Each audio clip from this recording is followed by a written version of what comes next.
Good evening. It's George Heller, West 80 South Poles. Out here, it's June 21st, Saturday night. I think that's the right date. Just moved them into a new paddock here. This is a little bit of lower ground here on our farm. It's got some bunch of Reed's Canary in it. Some pretty decent grass for grazing. You can see they've already been through and got the ice cream tips on this stuff right here. Now they're just making their way around, harvesting the most energy they can find right away, and then they'll go after the secondary energy sources when that's over. So what we're doing here is we're strip grazing, and what we're trying to do is just kind of get the tips. I'm trying to gauge the size of the paddocks here. Last paddock I gave them was a little bit smaller. But it wasn't too bad. We can walk over there and check it out. The animals are looking pretty good. I think they're getting enough energy to keep them going anyways. We're kind of, I don't know, trying to just harvest the most amount of energy as we can. We moved them kind of fast through Steve and Deb's. We want to kind of get around there as quick as we can because the grass is pretty thin over there. And what we're doing is trying to let the grass grow up and get a little more volume to it, so when we go to graze it, it's not stubbing it right down to the ground. I mean, yeah, we have some spots that are probably a little overgrazed, a little spot grazing they call that. But overall, I think we're doing a good job. Let's check this paddock out. We'll see what you guys think. I don't know, it's a little bit eaten down. You can definitely see the graze line. This is a little too small of a paddock. I was planning on being out here first thing this morning to move them.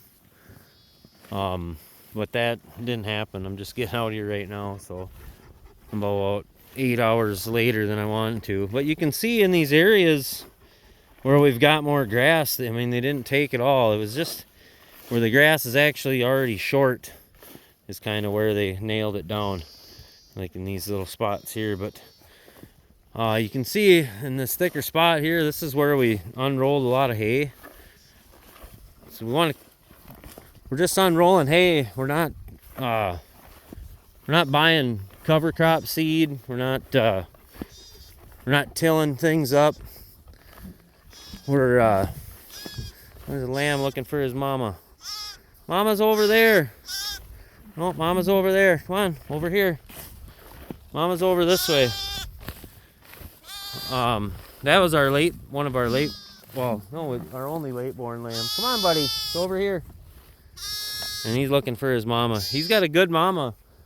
I think she's actually, is that her down in the reeds down there? Might be just a black calf.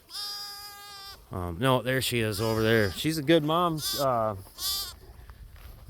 These dogs were walking up on her with her lamb. I'm just gonna walk. Come on, buddy. And she turned around, stomped at them, and told them dogs kind of get lost, and they listened. Come on, buddy. She's over here. But now I'm getting kind of sidetracked. But what I want to talk about is putting down carbon and not buying a bunch of inputs. Is what we want to talk about, is keeping money in your pocket.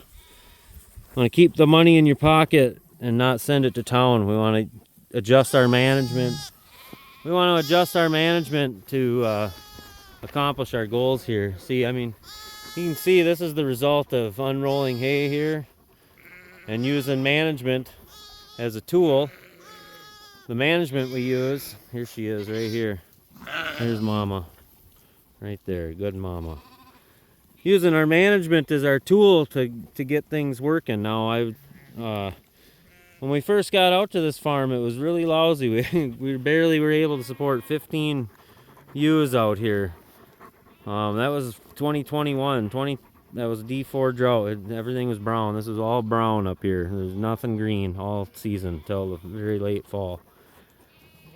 2022 kind of a little bit better, but more of the same, dry. Not quite as bad. We're more of a D2 drought in 2022. 2023, we're back to a D3 drought, which I think it was worse because we're in the sand here. It was more like a deep, maybe 4 inches of rain all season last year. And so what we were able to do is move them fast last year, collect energy where it was at, and get ourselves around the farm 5 times last year. I'm hoping to only do it 4 this year. Well, I'm hoping to get over to the new farm in the next month or so. I got to get the fence done over there and the water system finalized. We're getting closer. I should probably show you guys some of that stuff one of these days, but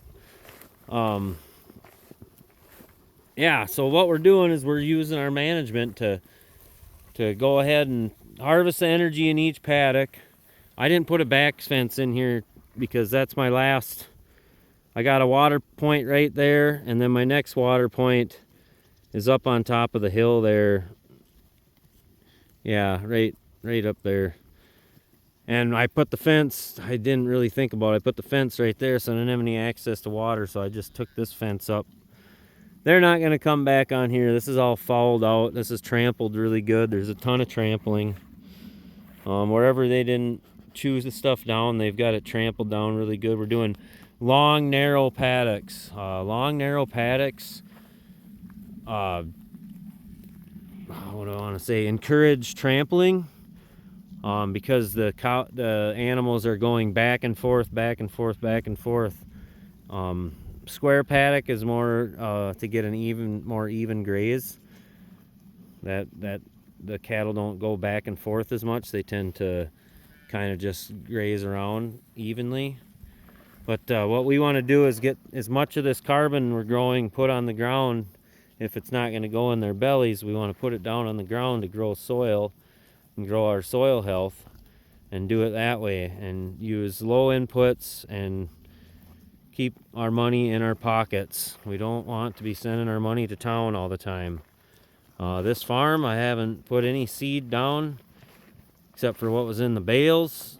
Haven't done any mechanical. Well, I did a little bit of brush hogging, I guess, but other than that, no fertilizers, no cover crops, no seed, overseeding, no clover, no nothing. I'm just using management and trying to get it going that way. In the future, when these lambs get a little bit bigger, I want to start tightening them down and doing what they call inclusion zones, where you run your stock density real high for a short period of time, and you knock a whole bunch of forage down on the ground and get manure and urine everywhere and really encourage the biology in that area, and that really gets things going quick. Then the rest of it we want to try to keep as vegetative as possible. So I mean, this stuff is just perfect. There's some Timothy coming right here, and it's just in boot stage, I think. It's just starting to come out. So is this here. I think this is I don't know what that is. I think that's just bluegrass. But yeah, I mean, it's coming in pretty thick. This plant spacing's getting better. Oh no, this is Reed's Canary right here, but it's a small plants. But it's getting better. You can see our plant spacing's getting better. We're getting a carbon mat down here. You can see that we actually have some cover on the ground. It's not just bare soil there. So we're getting some things accomplished here. We're starting to see results. And I mean, the performance of the cattle, in my opinion, is pretty good. I think that we're keeping them fed and keeping them healthy. So I mean, yeah, we're really happy to have all this rain. Some people have been complaining about the rain. I guess, yeah, I get that, but I'm not going to complain. The last 3 years of this have been kind of stressful, and just started doing it, and we've had 3 years of drought. The first 3 years I've been doing this, and now we're doing this now, and this is getting to be more fun, and it should be fun. So, but yeah, just want to talk a little bit about changing your management to keep the money in your pocket, and using different strategies to accomplish what you want to do. Different size paddocks, different shape paddocks, adjusting your management to accomplish your goals, not relying on inputs to improve things. Because you can only put so much on, and it doesn't do any good anymore. And what are you doing? You're just pushing your money down a hole. So what we're doing is we're trying to harvest the money off the top of the plants and then put the rest in the carbon bank. So that's what we're doing. So, all right, started rambling now. I gotta go. Everybody have a great night, and thanks for watching.